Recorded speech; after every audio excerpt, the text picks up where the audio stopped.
You know that feeling, that little bit of anxiety when you think about actually speaking English. Mm-hmm. That nervousness. Yeah. Maybe it's like for an IELTS test coming up, or maybe you're planning a trip, or you just want to connect better with people, maybe even for work. Right. It can feel pretty strong, that apprehension. Exactly. And if that sounds familiar to you listening, seriously, you're not alone. It's something English learners face, well, everywhere. It really is. And that's precisely what we're digging into today. We're working from materials provided by English from A to Z and IELTS preparation, focusing specifically on this idea of fighting the fear of speaking English. And the great thing for you listening right now is this isn't about, just drilling grammar or memorizing endless word lists. No, not at all. It's more about getting a handle on the mindset part of learning and picking up some real everyday ways to, well, actually speak more confidently. Because English is so much more than just rules. Yeah. It's about connection. Totally. It's about sharing ideas, having experiences. So why does this fear even happen? The source material points to a few common reasons. First, there's that fear of making mistakes. Ah, yes. Wanting to be perfect. Exactly. This idea that you have to reach some level of perfection before you even try to speak. The perfectionism trap, I think we've all been there. That feeling of just one more grammar point, then I'll talk. Right. But it's a catch-22, isn't it? You need to speak to get better. You can't just wait for perfect to happen. You really can't. And then there's the worry about being judged. Oh, yeah. What will people think of my accent?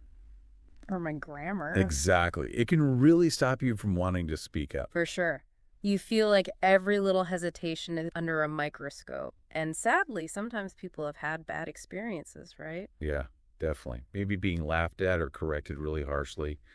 Those things stick with you. They really do. And often, underneath it all, it's just a kind of low self-confidence. That my English isn't good enough feeling. Especially when you compare yourself to native speakers, maybe. Right. But the source makes a really key point here. The goal isn't to sound like a native speaker. It's about clear communication. Yes, that's so important. You don't need perfect native fluency to get your message across. Exactly. So our mission really in this deep dive is to give you some practical, everyday tools to face that fear and build real speaking confidence. And it's not just for IELTS, though. It'll definitely help there. Right. It's for using English at work, school, traveling, just chatting. And the source actually has a nice point for B1 level learners. Yeah. If you can understand us talking about this right now, your English is already pretty solid. That's a great confidence booster right there.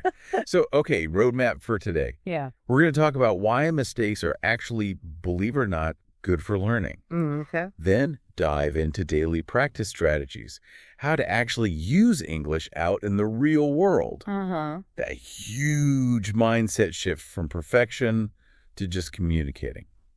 And finally, some really concrete tips to lower anxiety and speak more smoothly. Sounds great.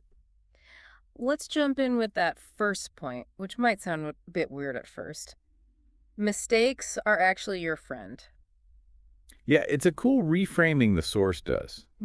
Instead of seeing errors as failures, it sees them as opportunities, big ones. Okay, how so? Well, it challenges that whole wait till I'm perfect idea. Yeah. Think about a baby learning to talk. Right. They just babble, make tons of mistakes, get words wrong, grammar all over the place, but they don't care about rules or embarrassment, Yeah, they just keep trying. If Yeah. they waited for perfect grammar, they'd never start talking. Exactly. So the source breaks down why mistakes are helpful. First, they pinpoint your knowledge gaps. Okay. Like how? Well, the example given is saying he go to the store. If someone corrects you, he goes, boom. That mistake just showed you a specific grammar point you need to work on. It's like personalized feedback in real time. Got it. Yeah. And interestingly, the act of making the mistake and then correcting it actually makes your brain work harder. Oh, really? Yeah, it leads to better memory retention. It's active learning, not just passive listening. You're fixing it in your mind. That makes sense. And another benefit the source mentions is kind of surprising. Mistakes can actually lead to more conversation. Right. If you say something unclear and someone asks, sorry, what did you mean? That's your chance. To rephrase, explain more, get more practice. Exactly. And maybe even make a friend, as the source jokes. Turns a mistake into an interaction. I like that perspective. And maybe the most important thing, especially early on, every attempt builds courage. Totally. Every time you speak, errors or not, you're sort of chipping away at that fear. Like exercise. Right. The source uses examples like, yesterday I go market, corrected to went, or I am boring, to I am bored. Small things, but big learning moments. And it's crucial to remember, the source points this out too, native speakers mess up. All the time. Yeah. We forget words, stumble over grammar. Yeah, but the difference is they just keep talking usually. They don't stop dead. That's the key. They don't let it derail them. And the source gives helpful phrases for when you are corrected. Oh, yeah. Like what? Instead of getting flustered, maybe say, okay, learn something new, or thanks for letting me know, or even, okay, next time I'll try that. It's about that positive attitude. Which is vital, especially for something like IELTS, right? Examiners aren't looking for robots. Exactly right. They want to see you communicate, keep the conversation going, even if you slip up. Self-correcting confidently is actually a plus. So the big takeaway here is change how you see mistakes. They're not roadblocks, they're guides. Yeah, they show you where to go, help you remember, create connection, build bravery, speak often, make mistakes, learn. That's the message. Okay, so mistakes are good. Got it. Now, how do we actually build that speaking muscle day to day? The practical stuff. Right. This is where the source gets really helpful with simple, doable things you could weave into your daily life, even if you're not, surrounded by English speakers. The main idea is consistency, right? Even small bits. Exactly. Speaking a little English every day makes it feel more normal, less scary. Like any skill, regular practice is everything. And there are some great at-home methods. Let's hear them. First one sounds a bit odd. Talking to yourself. Yeah, it can feel weird at first. But the beauty is zero pressure. True. You can talk about anything. Your plans, what you're doing, describe the room. The source suggests narrating cooking, talking about the weather, your study plans. It's just practice, no judgment. Like a private, always available tutor who never corrects you.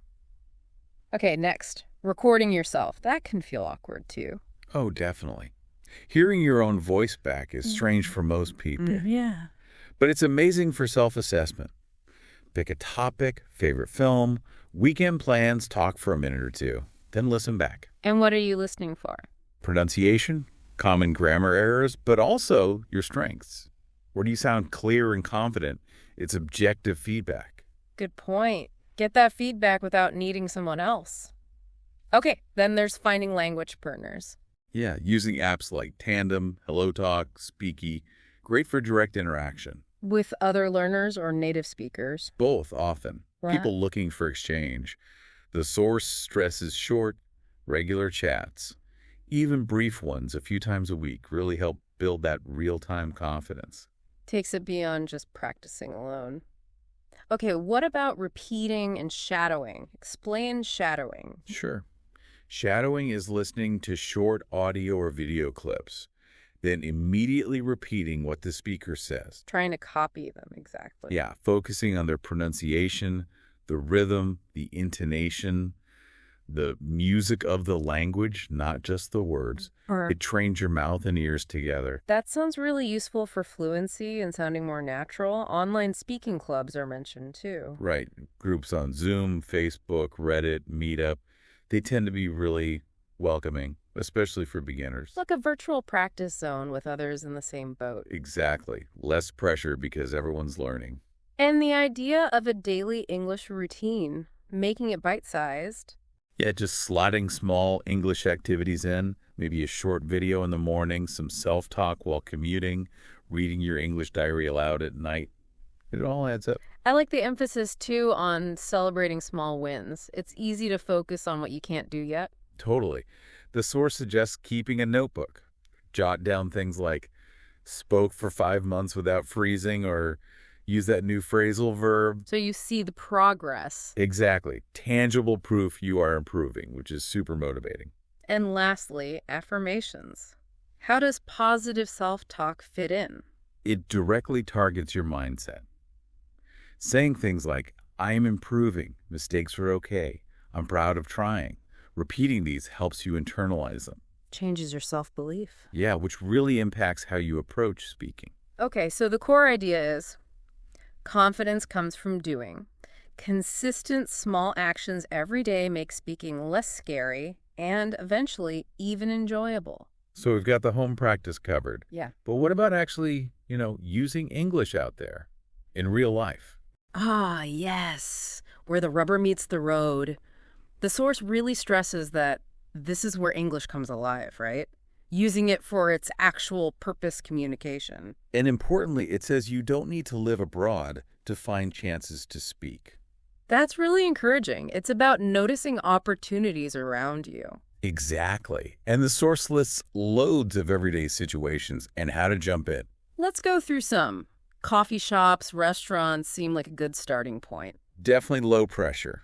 Even if the staff speak your language, the tip is just try ordering in English. Can I have a flat white, please? I'd like the pasta. Short, predictable exchanges. Builds comfort.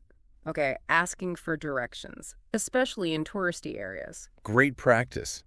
Either asking someone, excuse me, how do I get to the station? Or helping someone who asks you, go straight, then turn right. Real-time understanding and responding. And helping someone else in English must feel good too. Big confidence boost. Even little interactions like in the supermarket. Yeah, the idea of brief small talk. Commenting on the weather. Bit chilly today, isn't it? Or asking about a product. Just quick, spontaneous bits. Gets you used to unplanned speaking. And for language exchange partners or meetups. The tip is to prepare real-life topics. Talk about food, your weekend, the news. Makes it more relevant than just abstract grammar. Bridges study and actual use. What about public transport or travel? Asking basic questions. Does this bus go downtown? How long does the journey take? Good practice for understanding answers, too. Okay. And I like the idea of actively offering help to tourists. Yeah. Seeing someone looking lost and saying, excuse me, need any help, or can I help you find something? Using your English to actually achieve something practical. Nice. The source also mentions trying phone calls or online chats in English. That can feel harder, yeah. But trying customer service, emails, online forums, it pushes you into different communication modes. Stretches the comfort zone. And even passive things like watching videos can become active practice. Right. After watching or reading something, just say your reaction out loud. That was interesting. I disagree with that point. Just vocalizing thoughts. Gauges the speaking muscles. The source also gives tips to make this less scary. Like what? Preparing simple sentences beforehand for places like shops. Using smiles, positive body language, they help a lot with understanding. Good point. What if they switch back to your language? Politely ask to continue in English. Shows you're serious about practicing. And just being patient with yourself during those real-time, messy conversations. And all this stuff is basically perfect practice for IELTS Speaking Part 1, isn't it? Absolutely. Those everyday topics, routines, habits, your life. So the message is, look for those small chances every day. The more you do it, the easier and more confident you'll feel. Okay, so we've got the practice down. Now for something potentially game-changing. That mindset shift. Moving from chasing perfection to focusing on just communicating. This feels huge because that pressure for perfect grammar and pronunciation can be paralyzing, can't it? Totally. The source really makes you question, what is the real goal of speaking? It's not to pass a grammar test, it's to connect. Right. Understand and be understood. Precisely. That's the core function, sharing meaning. And as we said, even native speakers aren't perfect. They pause, backtrack, make slips. It's normal. So how do we make that shift internally, away from perfection towards connection? The source gives practical strategies. First, focus on clarity. Judge success by, did they get my message? Not was my grammar flawless, but did they understand? Exactly. If yes, your English worked, that's the win. That's a helpful reframe. What else? See English as a tool. Like a spoon helps you eat, English helps you connect or achieve something. It's functional, not a performance to be judged. I like the spoon analogy. It takes the pressure off, makes it feel more practical. Right. And use simple, common phrases confidently.